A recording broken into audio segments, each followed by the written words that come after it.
because code is more advanced, it's more flexible. I can do this, I can do it. I feel like I can write it quicker.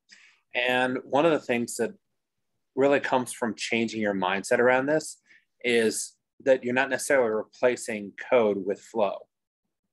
The mindset I think that's relevant to adopt is that you want flow to be a front end for your business, your admin, that declarative functionality that as a developer, you enhance with the things that code can do better. And it's a kind of important switch in mindset, because if I'm writing code, I want to write it so it's modular and reusable, right? And not necessarily tied to the exact business context. And so this is where I think that we can change gears. So who am I? I am a technical architect for United Health Group. I live in Charlottesville, Virginia, and I'm one of the community group co-leaders there. I 14 times certified application architect. I've been slacking on certs for a while now. I need to kind of come back and pick that up again. I am a Salesforce MVP. This was my 4th year of being recognized as an MVP, which was a significant honor for me. And then I also coach with a program called Rad Women Code. This is a big deal if you are a developer and you have additional bandwidth to work with. This is a great organization that has a developed program for teaching women who have admin skills to move into development. If you fit into that category, I would highly recommend looking to the program if you have not set before. You can find me on Twitter. I'm at TechForecastIs. The Salesforce community, there's my Trailblazer ID. You can also get to my LinkedIn from there. And then my website is there. I don't post a lot of stuff on my website, so it's not the best way to get to me, but it's there. And with that, let's talk about flow. So I'm going to start off with a lot of flow basics here to kind of just get into the breakdown on flow and frame it from the way that I look at flow. So, hey Mark, real quick, can you put into presentation mode to make it bigger? Sure. Yeah, I just can't see the...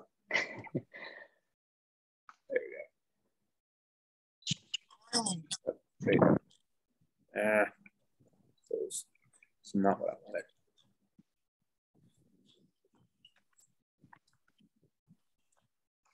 All right. Okay, thank you. Minimize this one here so I can see. All right. So Salesforce flows, they're sometimes called lightning flows. And these are interactive screen components or backend automations built using a visual programming interface called Flow Builder. And I say it's a visual programming interface because Flow is a model view controller programming model that has a visual interface. You don't write a lot of code with it, but it is still a programming language. You work with it like a programming language. You think of it like a programming language, and actually has a lot in common with Apex. And that's because underneath the hood, flows write Apex code. They run Apex code. They just run really modular Apex code. And flows break down into a couple categories. Like I said, user interactive flows. These basically have a user interface. They can be things that people can interact with. You can see stuff in a data table. You can edit records. You can fill out forms. The only type of flow that fits in this category is a screen flow. And then there's the backend flows. Backend flows are used to carry out specific automations based on a specific triggering event. So with a backend flow, you can have a record triggered flow, which is kind of what it sounds like. It's a trigger, basically, that sits on an object. Your schedule triggered flows. These are equivalent to your batch Apex in a lot of ways. Scheduled batch Apex, your auto launch flows. They've kind of changed the names around on these a little bit to help. So, but let's look at what these are. So on screen flows, these are an interactive flow that can be used to guide users through a process. So think of the old analog as always the TurboTax, because it's one of the first applications that really took a step back and really took it into a question and answer format, guiding people through in a window of, okay, I'm going to ask you a question, you give me the answer, I'm going to branch it based on this. So I take you to the right things, and I do the work behind the scenes on the record, but I give you that pretty front end on the front side to make it easier to break down and digest, because, you know, tax forms are not easy to understand. They are not easy to read or work with. The documentation they give is awful. So this is that kind of thing. We can guide a user through a process of creating a new account to make sure we're capturing data quality. We can guide people through a updating records. We can guide people through deactivating cases or closing out cases from a child case. There's lots of things we can do with these. Schedule trigger flows, like I said, these are the equivalent of your batch scheduled Apex. You can run them at specified times. They do not have an interface that pops up. The user does not see them, but they can be used to carry out a wide array of automations at specific intervals, daily, weekly, monthly, for example. These can be very, very powerful. You can use them to send out notifications to people. You can use them to update a set of records that have changed during the day to work with things in an asynchronous fashion. Your auto launch flows, these sound like a triggered flow, but these are actually your equivalent to a subflow. These are a utility method that you call from another class, basically. I can call here from Apex. I can call them from Process Builder. I can call them from another flow. But these all have to be called from somewhere else. They don't get triggered. They do not get auto launched. They get called from somewhere else. Your record triggered flows, again, object trigger. These are almost exactly like a Salesforce object trigger and handler concept. There is a filtering on the data that goes into it, and there are actions that get performed. And similar to how you can have a single trigger that calls multiple handler classes, multiple utility classes, helper classes, whatever your model is, you can have the same with these record triggered flows because they follow kind of a single process there. And you can even rank them now in order of which ones they run. And your platform event trigger. This is the one that most admins stay the farthest away from. And it really is because platform events you typically create with an Apex service. Or you can create it with an external system that has a way to introduce them. So for example, like if you're using MuleSoft, you can create a platform event from an action that happens on MuleSoft. Enterprise level, it's a Kafka stream, Kafka topic, and it passes through MuleSoft into Salesforce, into a platform event that makes it run. The nice thing about this is it's decoupled. So you can build this and it doesn't have to know what it's talking to, what it's listening to. My preferred go-to for stuff is I prefer platform event triggered to using the auto launch flows in a lot of ways because I have the most flexibility in what I do with them. Any questions on these 5 basic types before we jump into something else? See a couple things in the chat here. Let me take a look. Okay. The other thing about me, when I present, I'm very open to interactive. So if you have something that's a question, when I pause here on the slides, you want to ask something, go ahead and ask it. You don't have to wait until the very end. Feel free to unmute and ask your questions, etc.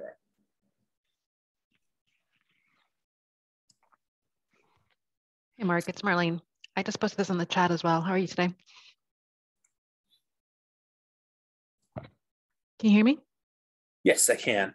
Okay, good. Just want to make sure. You mentioned that you prefer to use platform events over auto launch flows. Can you give me an example of when you've done that? So yes, auto launch flows, in a lot of ways, I like it because they highly decoupled. While I can call I can use Apex code and say, launch this flow if it's a scheduled flow.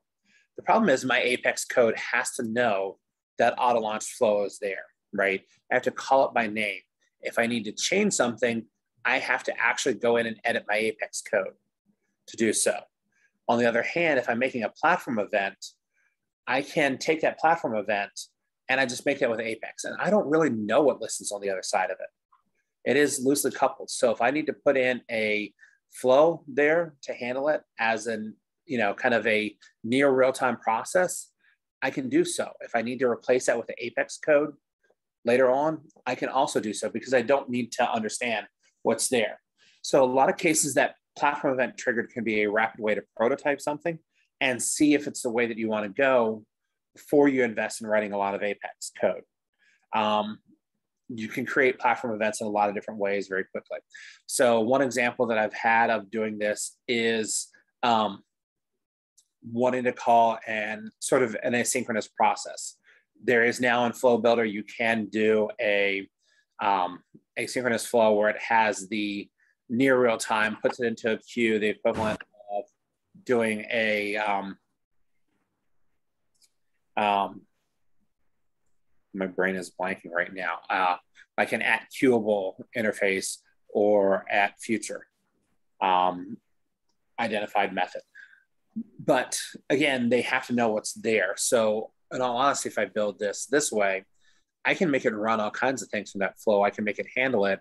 I can pass information between two different component pieces without having to worry about what happens. So in a lot of cases, one of the ones that I have right now that I use where we do stuff is we have a separation of concerns on a couple of pages that we do from a front end perspective.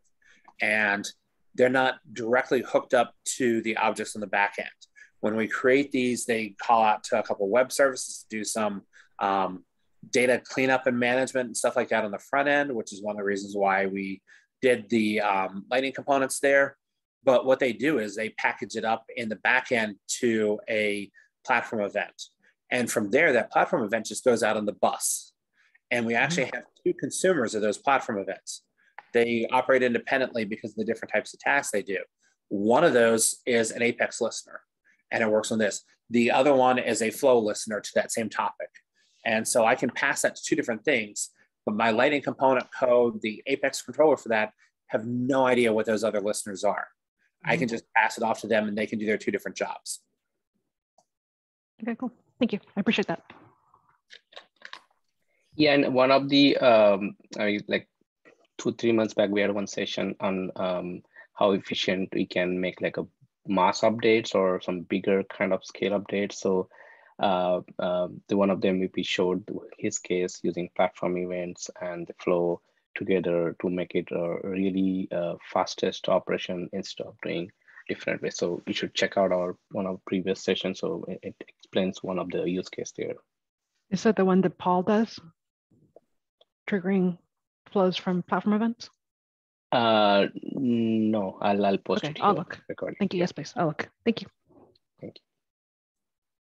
And I'm not using it quite as much anymore because they've now come out with an asynchronous process. Like I said, that it's the rough equivalent to in your flow builder, you have a line that runs asynchronous. And so it's a near real time. It's the equivalent of an at future at queuable.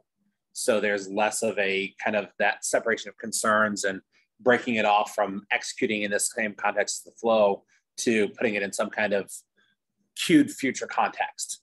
But it does have its uses still to break things down from a processing performance perspective, especially if you have multiple things that need to listen to the same sets of code. And as a lot of organizations are moving towards using unlock packages right now, where they can kind of take their org and break it down into individual units instead. And one of the challenges that comes with that is passing stuff between packages and calling code from one package to another. And leveraging platform events is actually potentially a really good way to do so, because again, you can have multiple listeners for the same type of event getting that information off the bus. And they can be from different packages, and your sender of the package for that platform event doesn't have to actually have any idea what's listening to it. It's a great question, though. Anything else on here? I'm good on that one. Thank you so much.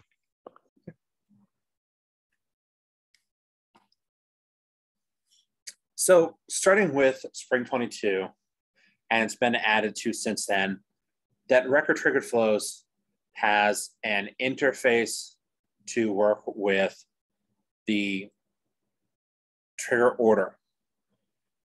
I mean, this is something that people were asking for a really long time for triggers, and it never manifested. But the record triggered flows, they have invested in an interface here. So you can pull up an object, you can pull up your, essentially the database action that was going on at the time, create, update, or delete. And you can look at the things that happen as a before and after and an asynchronous. So a fast field update is a before trigger. This is before insert, before update, before delete. This is the second one, access related records. This is your after trigger. So it's the same kind of thing. If you need an ID, if you need to complete this one transaction fully before the next one can begin, this is your go-to for that one. Running synchronously, again, it's the same as a method. The difference is these use slightly different governor limits for flow than your standard Salesforce Apex limits. So you still have your like platform limits that are too many SOCL, too many DML, but the CPU runtime and stuff like that is a little bit different on some of these as far as like where they go. So the schedule triggered flow, for example, does not use the same asynchronous Apex limits. It has its own set of limits that are completely different from those, its own bucket of essentially resources it draws from, which can be both good and bad because a lot of developers, we've gotten really good at figuring out where we're going to hit limits and run into problems with the asynchronous Apex. And so we can kind of plan for this and figure out how we need to break it down and batch it. And you can't quite do that with your record or with your scheduled flows yet. But on the other hand, because it runs its own tank of resources, if you have a busy system, you can take and actually put some stuff in scheduled flows and offload it from your scheduled Apex if it's a simpler task. So let's look at what it is to define platform events, because I've found a lot of people have just never actually worked with writing platform events from a code perspective. But they're really not that complex to set up a platform event. It looks an awful lot like setting up a new object record. And the reason why is because from a system perspective, it is an object. Instead of __C, it's just __E for event. And the object model is simpler. You can't have anywhere near as complex data types. There's no formulas there, no lookups or anything else like that. You're mostly passing text and numbers and your basic primitive data types here. But other than that, it's an object and you work with it with the same methods. You can create a list of platform events that you put in. It also looks a lot like doing, custom metadata types. And you can add items to your list here. So we just put some stuff in and we're now passing this over. So, our database save results that we're using to produce that is based on your event plus publish. Again, this is just passing them in and passing them through. And now we have a little bit of checking the publish for each event with some code. It is pretty basic to work with. These fit into the kind of same model. We can walk through and check the results and see if we got it successful or error message. And that's all we're doing here with the code. We don't, from this perspective, I don't have to know what's consuming my event on the other end. If I am making this in Apex, I don't have to worry about that. I can deploy this Apex code and not have a listener on the other end for that platform event currently. I can deploy a new version of the flow that listens to the platform event and not have to have the Apex code deployed. So I can dark deploy these items. I can start loading them in behind the scenes when I'm done with them, but load them in piecemeal fashion because maybe this one goes in this package and this one goes in this package. So again, it's decoupled and it makes it a lot easier to work with between the two here.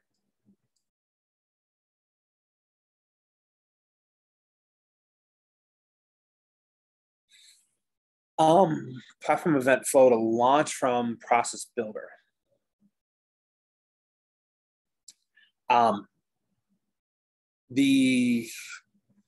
No, you can't. It doesn't, process builder doesn't listen to platform events, or wait, can you use a platform event flow to launch from process builder? I don't think you can make a platform event in process builder. I think that's where the problem is. And process builder does not listen to platform events. The other thing is process builder has gone away. It was a tool that was built and it's very limited. There are some wonderful resources out there that explain it better, but process builder is a really simple state engine. It is an if this, then this, if this, then this, if this, then this, and it goes through its list of criteria, and if nothing matches, it goes on. So it's basically if, else, if, else, if, else, if, else, if, else. And that's all that they do with process builder. And that has its limitations. Like, it was an easier interface for people to get to, but it was also much more limited in what you can do. It has trouble with child records for stuff. You cannot do any kind of lookups. And that's because it's a state engine for processing. It's essentially, I'm looking at this thing and this piece of data on it, and I'm running through it. And Flow is a visual programming language. And we'll get into what those visual elements look like in just a bit for how this translates into programming here.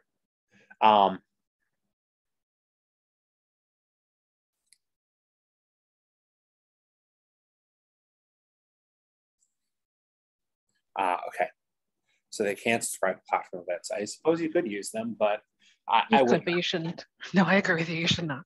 I would not. Honestly, process builder just seems like it's a bad model for that. No, I agree. I'm studying for that certification, which is the only reason I had it handy, because I had the same question about a week ago and somebody answered for me. But yeah, I agree. Don't use platform, a process builder if you can avoid it. In all honesty, if you go to edit a process builder, figure out how to move it to Flow. Oh yeah. Just you know, if it one exists, that's my usual thing right now. Anything I can get rid of on process builder, the better. And one of the other things is flows can actually be built a lot more efficiently than process builder is, because you can have more advanced criteria checking and easier nested criteria to work with to split things out. So you can actually make flows a lot more efficient in working than you can with process builder. Let's talk about our basic elements in Flow here. So from an interface perspective, there are the data elements. So you can retrieve, update, create, and delete records from Salesforce. And so these elements control interactions with that data. You might find these are an awful lot like our Apex code actions. So get records. This is a SQL query assigned to a variable. That is literally all this is for get records. This is create a list of S objects for this object here and run this SQL query to get it. There is literally no difference. It's running the same SQL query. It's going to have the same SQL limits on how many records you can pull back and other stuff like that. It just puts an interface on it and calls it get records instead of a SQL query and setting up the variable. And then you can reference those either in whatever name you set up as a collection, or you reference it from the element itself, which is an improvement in Flow, just to make it easier so you weren't creating new variables. That was one of the biggest things that was a challenge for new people working with Flow who've never been developers before, was trying to understand why I needed so many variables to create stuff when I did things. Your create, your update records, your delete records, these are DML. Insert record, create, update records, delete records. Now, one of the things that's interesting about Flow was at one point, Flow did not behave like a standard database setup when you would call those DML because it did not enforce the all or nothing.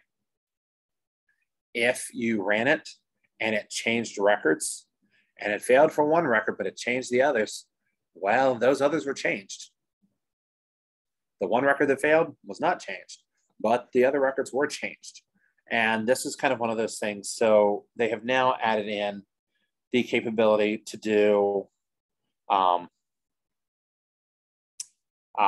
checking your records and rolling back records if it fails. So if you run into an error, you can actually build your fault line in and set it to roll back records. And so this is the equivalent of setting your flow to that all or none DML action from your database methods.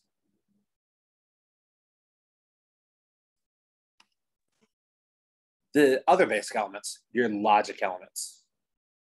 So these logic elements, they're the plumbing for how data passes through flows. And these also all correspond to the standard things you would have in your Apex code. An assignment element, create a variable, set a value to it from your code somewhere. Decision element, if, else if, else if, else if, else. This is just your splitting on pathways. It actually looks the same roughly from in there, and you have it with a branch. The difference here is that you name that branch on what it goes down as far as the code goes. If it goes this way, if it goes that way, there's actually a name to it, whereas your other is not. I usually frame these in the form of a question. Loop. This is your standard typical loop across a collection. So you can take a loop and run across a collection variable and get your results back. If you want to make it more like the standard for loop where you operate on a counter basis, you can. You just have to deal a little bit more with keeping track of that work yourself as to how many times it goes through, because it's going to need you to increment a counter that it can use to figure that out. A couple of more recent additions to this area is your collection sort and your collection filter. So essentially your collection sort is your setting and ascending, descending, etc., limiting how many records you bring in, that sort of thing. With collection filter, it's the same thing. You can bring stuff in, remove stuff. And this is the equivalent of basically setting up an Apex where you don't send everything through the loop. You have some criteria in there before you send it through the loop to match up with. It just makes things more efficient. You can reduce how much goes into there by using these filters. And these are also much more efficient because, again, these are driven by Apex behind the scenes, or even basically taking it a notch down further and calling some of the stuff at the underlying database code to work with things. And lastly, you have these advanced elements and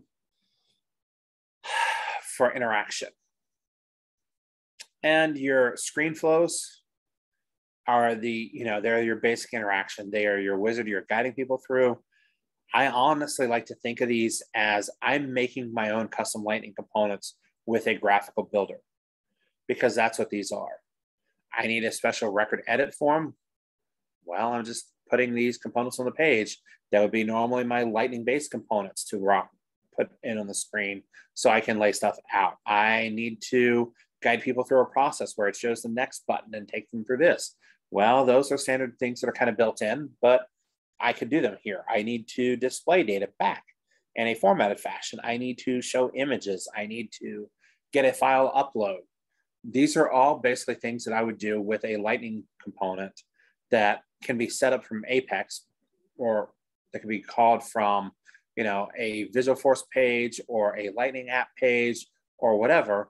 But with the flows, I have a way that I can organize those items rather than me writing them all from scratch.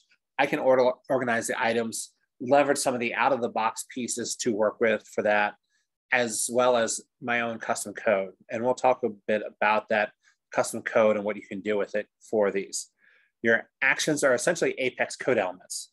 They let you produce more advanced functionality. So same as how that collection sort, collection filter are basically more optimized Apex code behind the scenes than if I were trying to build that in Flow.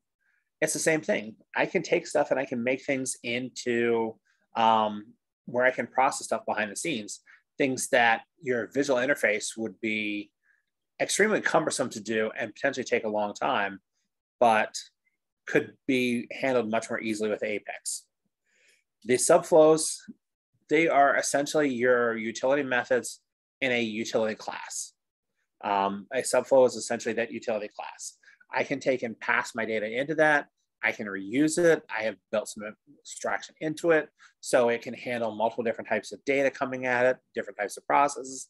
I can pass parameters into it to tell it how to behave, what I'm sending it, what I'm doing with it, etc. These are your basic of passing things along to another piece of code. These can help you modularize your flows. These can also help you build standardized actions so that you may have one of these and it processes things in a certain way, calls Apex in a certain way, handles errors in a certain way, etc. And you don't really have to worry about editing them separately because you have broken them down into smaller modular pieces. Subflows can also be used in an interface perspective. So you can have a screen flow that is a subflow. So if I build a special screen flow that allows me to work with the hot leads that I have in my sales queue, I can do that, but I can also have that call a subflow that will take me to a special screen for this type of questions, because all of a sudden I've hit a customer whose industry has certain questions. So say I'm talking about one of the heavily regulated industries like healthcare or finance that has all sorts of compliance laws to go into it. And now I've had a customer that I just said, oh, they're in healthcare. Well, let's just talk about some data compliance here for working with them because there's special considerations. So you can do screen flows as a subflow. You can do a regular headless flow, an auto launch flow as a subflow. There are options available with this. So this is our basic overview of flow, its components, how to break them down, how to translate them between Apex and the flow components. Next up, we're going to try to be jumping into some other stuff in the programmatic fashion. Anyone have any questions on these basics here they want to go into? Because these are also the admin relevant pieces as well.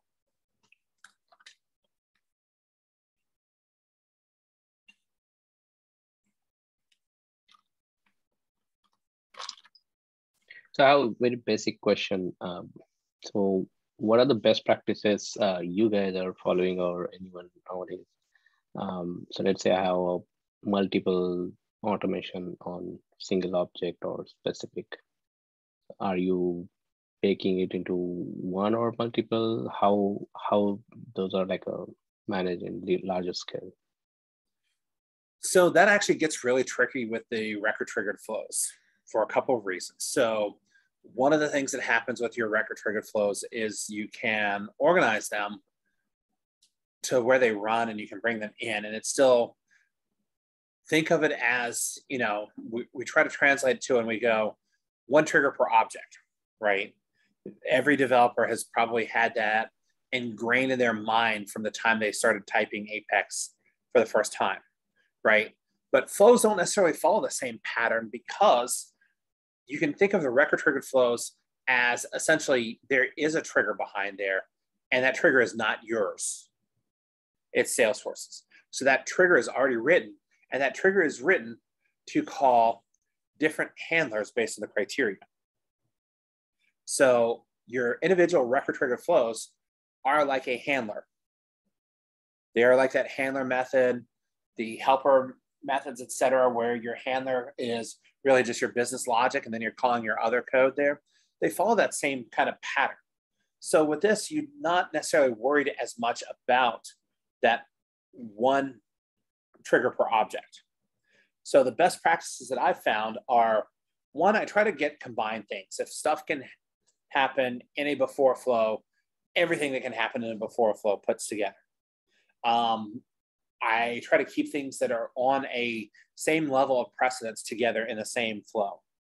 So if I'm updating an account record and I need 3 field updates, I try to do them in the same flow. I don't do one flow that has this field update, one that has this, one that has this. But on the other hand, if I'm dealing with certain other things, I may want to break this down because, oh, wait, this one relies on child records for this one. So let me put this in. This one only runs on the update side. So I'm going to break this one out into its own piece. So it does get into that kind of a balanced perspective. My general best practice is, one, I do try to minimize and consolidate where possible, and it makes sense from a logic perspective.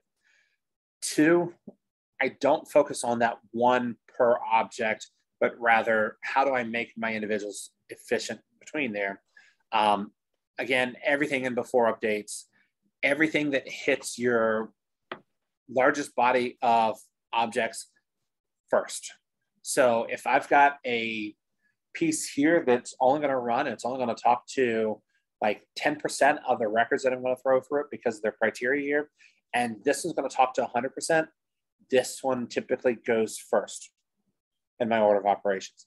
And with your Flow Explorer, since Summer 22, you can actually move them into your priority. So you can reprioritize your record triggered flows and say, okay, this one is my highest priority in the before insert. This is my highest priority in the before update version. This is not my highest priority in the after update version, but it is my highest priority on my after insert. So you can break things down in that kind of fashion where you can organize them. And it's similar to the same things we do when we're trying to organize which methods we're calling from our record triggers. It follows the same model. The biggest gap for me was trying to move away from that one per object to move back to that mindset of the trigger is already built. It already has one trigger per object from the flows, and I'm just doing this.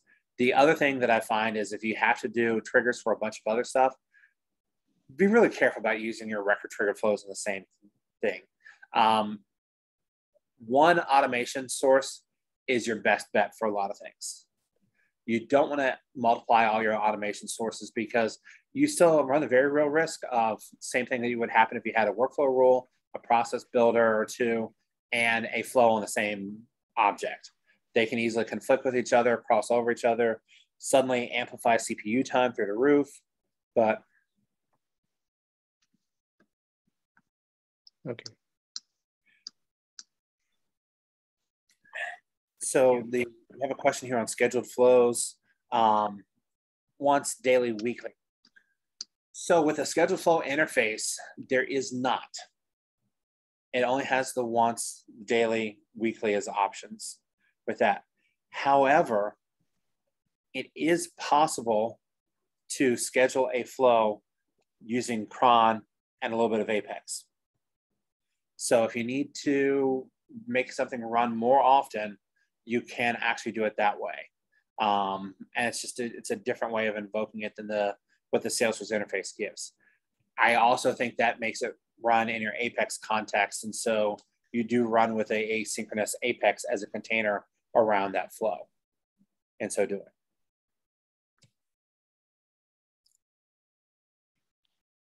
Good question. All right, being mindful of time here, let's move on. So the interaction elements we just kind of went through here. So when not flow or when to go pro code, right? High complexity. If you've got a lot of scenarios with a lot of custom logic, flows are just not as efficient for that. They're good, but they're not efficient for that. So if I've got to check across 5 different child objects, do not do a flow. If I've got to check across multiple parent objects, don't do a flow. If I have a lot of existing code, like it's hard to introduce flows into places where you already have. If you have an object that has multiple things that act on it from other triggers on the outside and multiple things that it does from its trigger and calling multiple different processes that happen, and you have any other things that are going on with that object, the flow is probably not the best idea. Again, it's always about balance. So sometimes yes, sometimes no. But generally speaking, like these are my 2 scenarios where I immediately run from stuff. And that said, it may be that you call Apex from the flow so that you can take that risk level down. So that is one of the ways that I look at it as far as complexity. One of the other things is really that this is complex. Actions, it's cumbersome to build, maintain, keep track of in Flow. Let's move this off to Apex. And it doesn't mean replacing it entirely with Apex. It just means you're sending it over to a invokable action in Apex.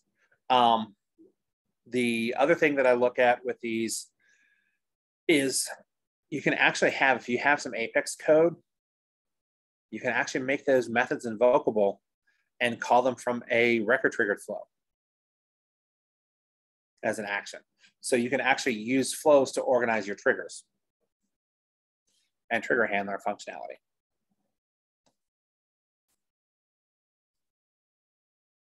Okay. Data volume. Yep. So a lot of data. Flows run into the same limits. They don't have that asynchronous Apex code limits. So yes, large data volumes. If you've got a query and it's searching through 2 million records, that flow may not be very efficient. So yes, large data volumes, I consider that kind of part of complexity, but it is a good call out. Thank you, Marlene.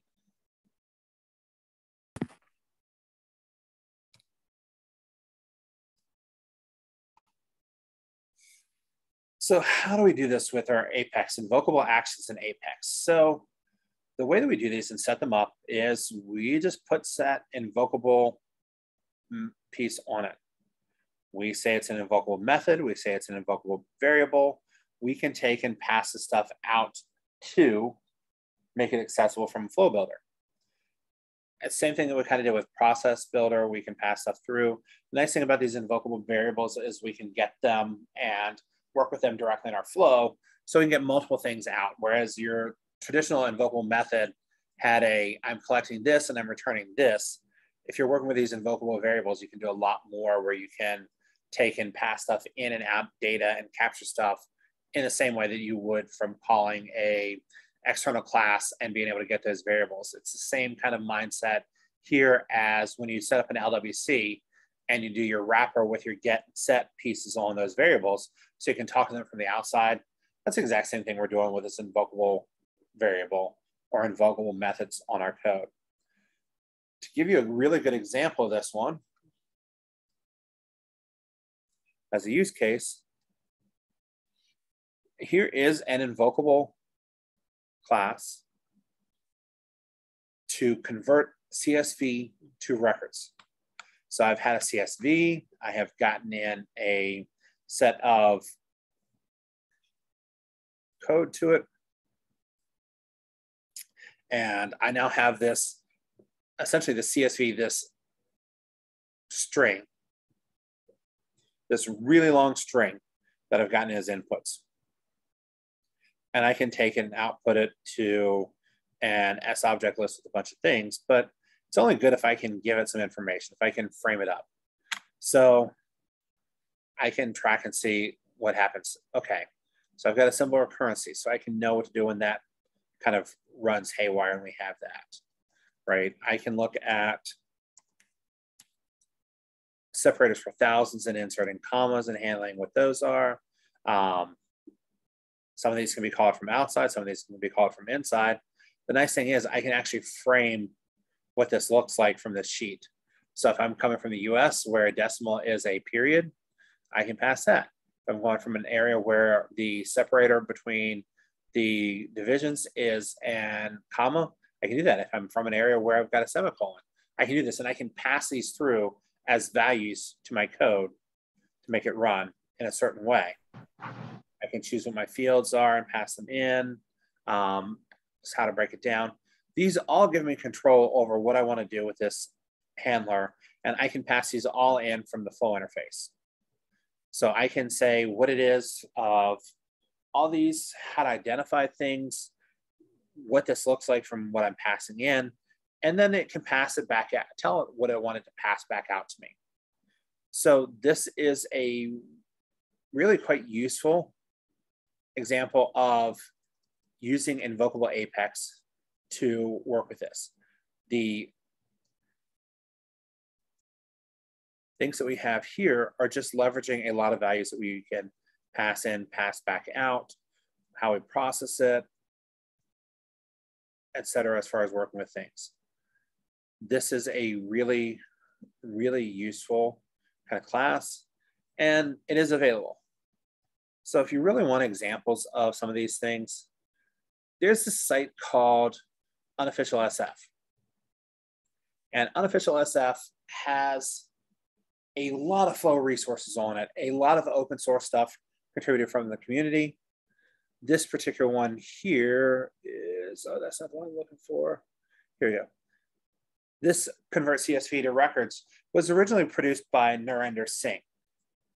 And it is available as a Lightning component bundled, except for it doesn't really have anything Lightning related to it, that you can use to contact this and come in. There's this Flow components bundle that has been put together by a number of people. This stuff on these code is maintained by and large by people from Salesforce employees, from the Flow product teams that are looking at stuff, and also from the community that's contributing to it.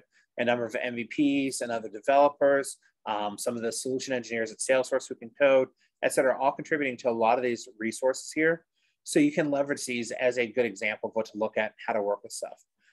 This is a way I kind of learn a lot of the things that I'm trying to do and frame out, because it helps me understand it from a perspective that's better than what I see when I'm trying to work at it with just code, just Trailhead that has a cut and paste.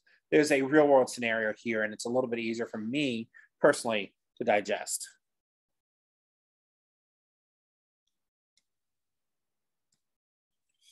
You know, and it looks by and large the same as we would have on any other repository.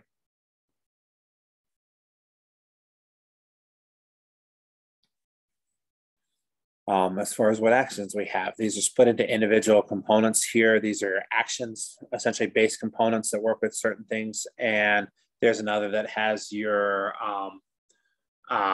another base components that covers the flow stuff here. That covers the interface level items like a dual list box for a multi-select pick list and an interface for that. So the invokable Apex and those actions, those variables, they're super useful as a way to get to stuff. But they're not everything that we have, right? So we can also create custom components. And this is where this thing right here is a fantastic example of the kind of complexity you can have with these, the advanced capabilities, and the ability to build a configuration interface. Because if you look at a lot of these from the actions, the interface is really kind of basic. You can pass stuff into it, but you're often pasting a variable into it. You're pasting a comma separated list. You're putting a object in that you're having to frame in a certain way by going, you know, putting the braces around at the exclamation point and listing this object or this field or stuff like that. The interfaces are kind of cumbersome. So with this to take a look at from a perspective, this data table component has some amazing things in it. So one of the first things when we're making an LWC and we want to expose it, we need to have this is exposed and the target here. If we don't have these two elements in here, it won't show up in our flow builder as a component that we can drag in. The target configs include things like the flow screen here and this configuration editor. This is how we call our custom property editor to work with. The custom property editor you see here, it's formatted. Instead of bringing in true or false, you've got checkboxes, for example.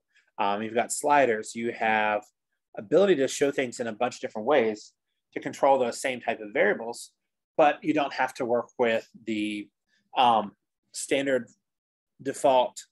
You know, I don't have a thing that says table behavior, it's required, right? And it says, lets me pick from true or false that I have to insert. No, I have a checkbox there.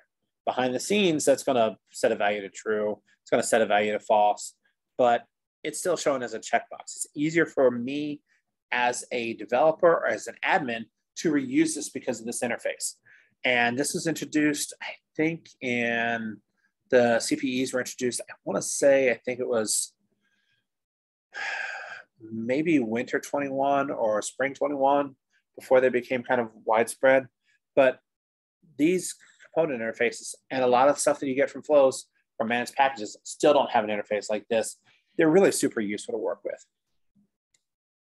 The other thing that we're going to do is we have to include in our target configs, we have to include the different properties that we're working with for things that we're going to get for stuff to come into it. So again, these are the equivalent of a configuration piece that we can pass into it. And in some cases, we're passing it from the configuration. Some places, these are things that we are passing into it from a perspective of it just absorbs this from the, gets passed to as a variable in the process of setting up that flow by saying, okay, this is the collection I'm setting into it. This is the other things that are going here. And all these are just the same thing. Is this is really not much different from the invokable variable from Apex code that we saw for working with actions. This one has a lot of properties to it. So it has a lot of properties to it. This would be really, really cumbersome for someone to work with as an admin. So the bottom line for this kind of scenario, these are with the screen flows or? Yep. So these are with screen flows. So we have a component here. What we've got here is a data table component that can show data, and it's customized. This data table component works in Flow and relies on a CPE, this custom property editor, to set up the settings for it in this context. And if we look at the CPE, this is really just another Lightning Web component with a certain way of working on things. So if I look at it, it doesn't have a target by itself. It just says it's exposed and doesn't do much else because it has to be called from this other component that we put in to say use this custom property editor. But from the same interface perspective, it's still HTML, CSS, and JavaScript for everything for this one. So I can still set it up. I can use my same HTML elements for creating my forms, for setting things up with the interface. I can use my same JavaScript functionality to handle when I click on something and when I set different things. And I can use my CSS to style it. So it's very much the same as we work with from others. And once we set these up to where we have the items in here, our individual components don't really look any different. This is a data table component here, and we start with the base component for data tables to work with, and then we just feed it the data that we want to. We format it. We extend that with some other functionality to add in different pieces to it. And as a result of this, again, this is on Unofficial SF. It is open source. It's free to use. It's free to walk through. But the things that can be done with this for showing an interface, we can have our plain data table, show it just like we would others. We can have it show the record count in the header based on the checkbox. We can show row numbers. We can not show row numbers, etc. We can also make it more dynamic. So we can use our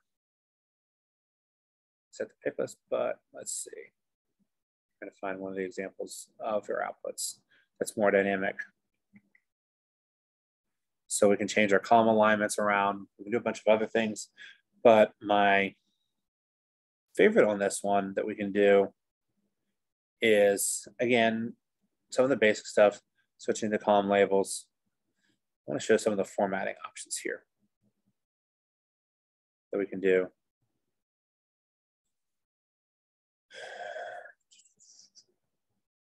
To show how we want things to look. All right. This thing has some voluminous stuff around how much you can configure. So special formatting. This is where we get into some of the fun stuff that we can do with this component. We can put our own icons in for each column header. We got some simple configuration stuff we do. Selective highlighting of things. And notice these are all driven dynamically based on items in our code. So I can have on the object record itself. Currently I'm setting this theme because there's a field that's here and I'm using that field as an attribute. What does this mean? I can set a formula field to use and define what I want for the color to be there. So I can define with a formula field and say, okay, the theme for this will be this color if it's this one. This record, it's going to be this because of such and such. This record is going to be this because of whatever here. You can set icons based on another field value. So for example, the icon that shows up here is based on what's recorded in this icon value column. And these show up in the individual record based on that. This component has a ton of flexibility. I really recommend taking it, installing it, and playing around with it to see what you can do with this component. Almost everyone I've ever come across has found a use for it, but it's also a really good example of what you can do with Lightning Web Components and flows to make them a lot more powerful for an end user admin who is able to now configure it. And you spend your time maintaining something like this and updating it and keeping it in a central place and leaving it up to someone who's on the admin side to handle the configuration changes. When business says we want a new column, when they want something like this, when they need something like this, you as a developer don't have to get involved with changing the code anymore for every little thing because they now have the capability to configure it. And this is where we get into admin superpowers, basically, to me. When we set up these actions that are reusable, when we set up these components that are reusable, we save our time from being involved. And when someone in business says we want to change it from Wednesday to Tuesday, and you have to go back and rewrite 17 different things on your side, this is one more way that you can take and pass the customization, the configuration and display to an admin side and not have to worry about dealing with every instance of everything everywhere yourself. And that is the end of the presentation. Any questions that people have here? Yeah, thanks, Mark. I mean, this is really super helpful resource. I haven't seen this, and it's really helpful to understand the use cases. So I guess, yeah, we can open the floor for questions. If any other questions, we can talk about those.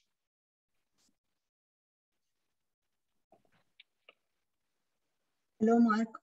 This is Harshila. I have the question. Okay.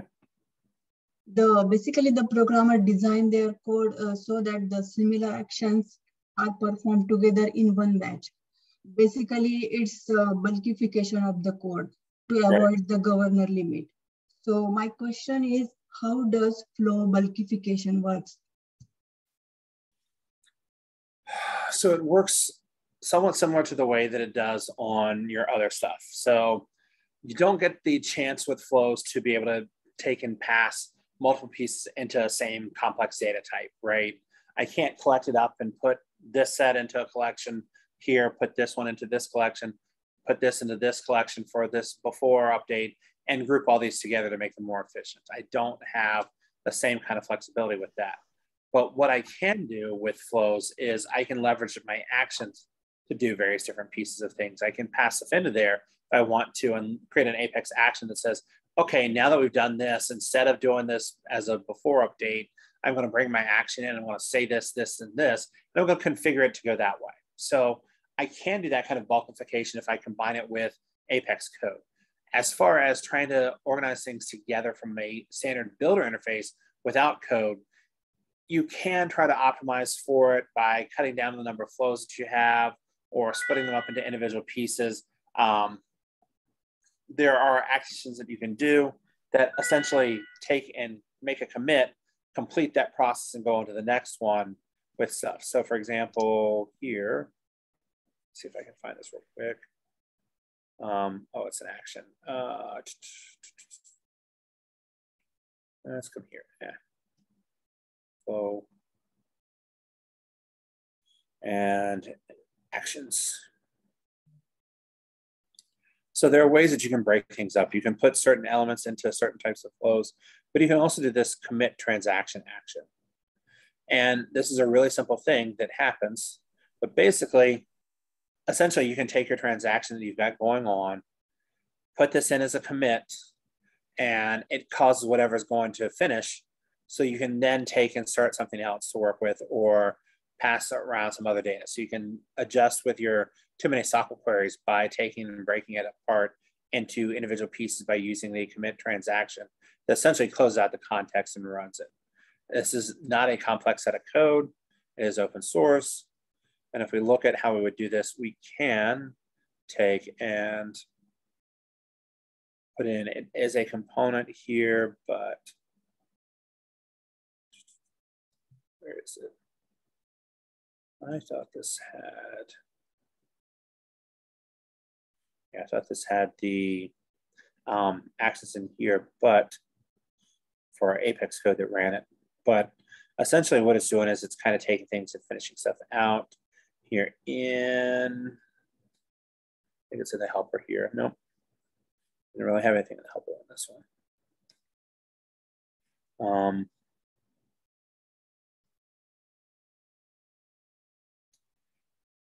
You basically just invoke a function and it actually calls it. You put that component in, it calls, and then once it's done, it literally just makes a function, calls it. But the very process of doing this, it actually has caused the other things that happened beforehand to go ahead and commit. So you can use that to break stuff up into smaller pieces to avoid governor limits as well. Thank you. Make sense? Thank you for your wonderful session. Yeah, great question there. Anyone else got something?